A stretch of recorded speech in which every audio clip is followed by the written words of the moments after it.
Silly Billy. Chapter 2. My melancholy returned as I climbed the stairs to my room. Self-doubt began to pull me down. Was it me? Did they dislike me and the rule break was their excuse for my dismissal?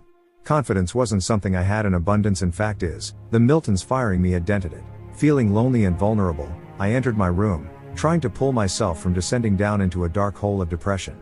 My spirit lifted a little when I saw a glass of port and envelope on the bedside table. Taking a sip of the port, I opened the envelope.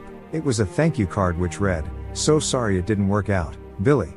Best wishes in all your future endeavors. Hopefully the enclosed extract of Elliot's autopsy report will go some way to explain Mrs. Milton's extreme sensitivity.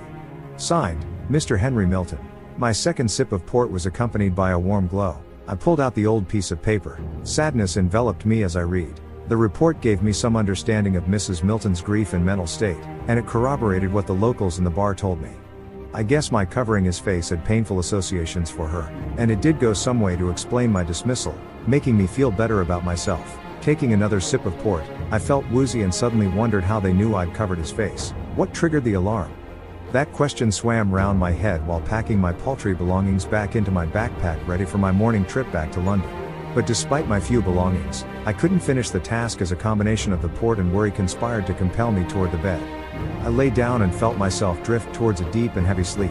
I woke wearily, my head buried deep in the pillow, still too groggy and sleepy to open my eyes. I listened to muffled voices emanating from some place above me. Events of the previous day came back to me in hazy half-bites, but it was the voices that I struggled to comprehend. I deciphered the Milton's cleaner whom I had briefly met. Really, he just upped and left, with no warning. How terribly rude, her voice dripping with disappointment. Then Henry's response. Yes, we did our best to dissuade him, but he was most determined to terminate his position. He explained.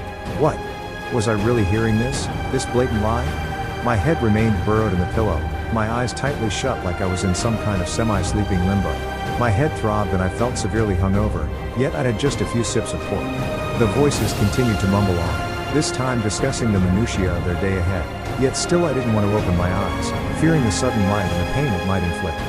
The throbbing was off the scale and I felt the urge to thrust ever deeper into the bed. Then I remembered Mrs. Milton's instruction a cab was calling for me, don't delay. I rolled from a fetal position onto my back, my hand stroking my forehead in a futile attempt to relieve the pounding. The mumbling voices continued and while I tried to hear the conversation it dawned on me that their sounds were coming from somewhere above me. But there was no above me. I was on the top floor of the manor, or at least I know I went to bed on the top floor of the manor. I sat bolt upright and opened my eyes. But my eyes wouldn't open. They must be cruddy with sleep, I thought, and rubbed them vigorously. But no, they were stuck. My eyes were clamped closed. At this point, I was pissed off rather than panicked and I swung my legs from the bed. At least I tried to. My legs wouldn't move. I ran my hands over them. There were no restraints, yet they were restrained by something. My legs were inert. I couldn't move from the waist down. My head desperately tried to comprehend what was going on with me.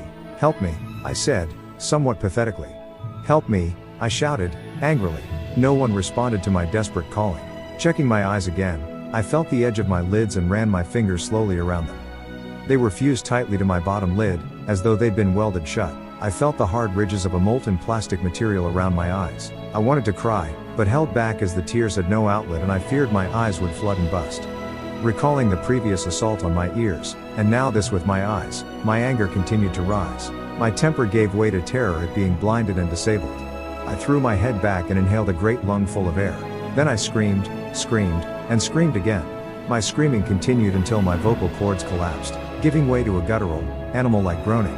I felt removed from the sounds that came from me, but they continued until the soft touch of a hand on my shoulder silenced my groans. Who's that?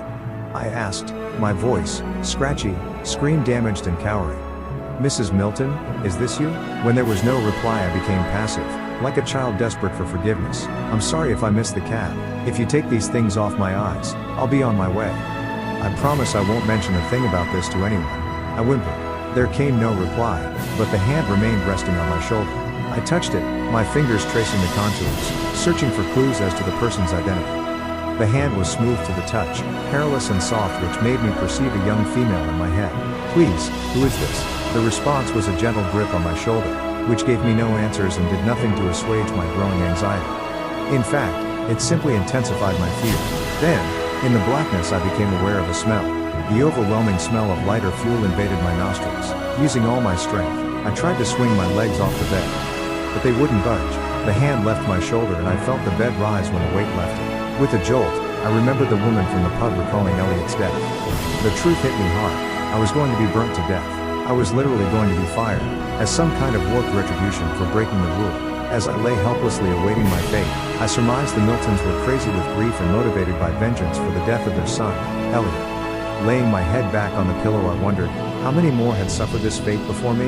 The sudden indentation of the bed and the sheets tightening around me told me my executioner had returned. Strangely, I thought of my mother and hoped that she'd find comfort in the fact that I didn't die alone. The soft glug of liquid being poured from a vessel filled the black space with a fiery fear.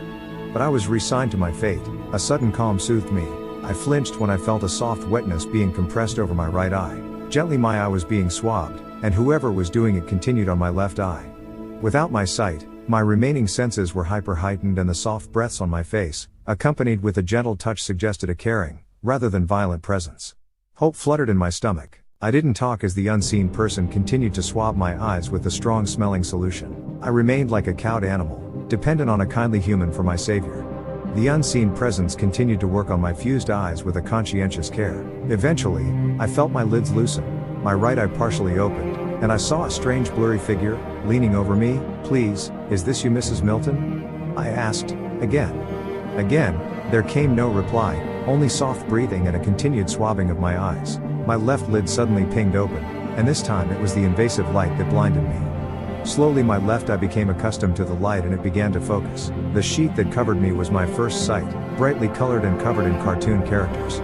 The colors mesmerized me and it felt like I was rediscovering my senses all over again, especially when my nostrils filled with a sweet and soothing fragrance that replaced the odor of lighter fuel. It was the smell of lavender. Scanning the room and filling with relief at my restored sight, I felt my right eye ping fully open. Instinctively rubbing my eyes and pulling off the detritus of gunk that still remained, I eventually looked around the room for whoever had saved my sight. But the person found me first. Looking down on me was the smiling, pale face of a middle-aged man. A plastic collar, like the kind dogs wore to stop them from licking their wounds, was fastened around his neck. When I recovered from the shock of his strange appearance, I asked, "Who are you?" His smile lingered a little before he spoke.